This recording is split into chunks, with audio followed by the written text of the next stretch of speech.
अजो कहे सा वफाई के रुकरे अजो कहे सा वफा बदकारन सा जिया कई मुस्तफाई के रुकरे अजो कहे सा वफाई के रुकरे अजो कहे सा वफा बदकारन सा जिया कई मुस्तफा के रुकरे है तो सुकून कया पलगन ते पई नगेदार नबियन निंद्रकान कई तो सुकून कया पलगन ते पई नगेदार नबियन निंद्रकान अहिड़े यार संदा गुण याद न थई अहिड़े यार संदा गुण याद न थई कमे कोन ईंदई दुनिया बेवफाई के रुकरे अजो कहे सा वफाई के रुकरे अजो कहे सा वफा बदकारन सा जिया कई मुस्तफा के रुकरे अजो कहे सा वफा बदकारन सा जिया कई मुस्तफा के रुकरे गुलशन सोमरो मिलियो थई खजाने जो दिस कुर्ब हुसैन जे नाने जो केडो खेर मिलियो थई खजाने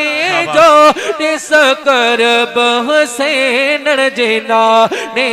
पर तोखे ज़ैब वणी वियो ज़माने जो तोखे ज़ैब वणी वियो ज़माने जो तबे खैरुल वरा थियो कोन खफा इए के रुकरे अजो कहे सा वफा इए के रुकरे अजो कहे सा वफा बदकारन सा जिया कई मुस्तफा के रुकरे जह जे सदके तो दुख को न ॾिठो रब पाक करे पोए बि छॾी करम ॿिटो सुभान अल्लाह ओ मुंहिंजा सुहिणा रब जी महबूब न कजां गुनाहगार थी विया अथई ओ टपी विया अथई लीका लताड़े विया अथई ओ व्याज खे बि इंट्रेस्ट नालो रखियो अथऊं ओ इन्हनि ज़ुल्म कीस करे छॾिया अथई जंहिंजे लाइ फतवाऊं आहिनि त अमड़ सां बदकलामी कई ओ इन्हनि ॻाल्हियुनि जे मथां चढ़ंदा विया ओ खीर में अधु किलो पाणी विझी खपाइनी था जंहिं लाइ रब फरमायो आहे त जंहिं मिलावत कई असां मां नाहे पर पो बि रब मुंहिंजा न कजां ओ गुंबज़ खिज़रा मां तुंहिंजे मुंहिंजे मथां हथड़ा खई वेठो आहे अज़ाब अचे थो मुस्तफ़ा जे सदके टरी थो वञे सुभान अल्लाह सुभान वरी शायर लिखियो है जंहिंजे सदके तो दुख को न ॾिठो रब पाक करे छॾी करम बेटो है उन दिल भर जो ॿुधी ना ओ मिठो उन दिल भर जो ॿुधी ना ओ मिठो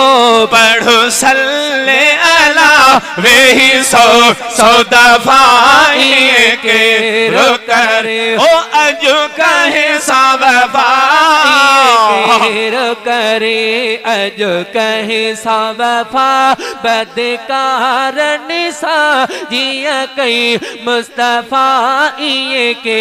रुकरे है सब सामे हुजूर अली मजायूं ओ अज़मीर ओ फरही मजायूं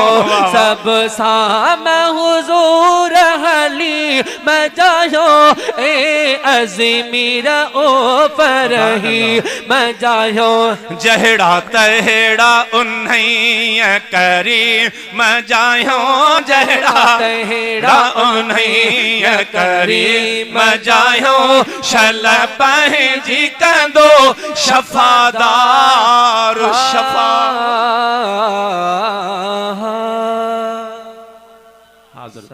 अञा मदीने हलिया ई कोन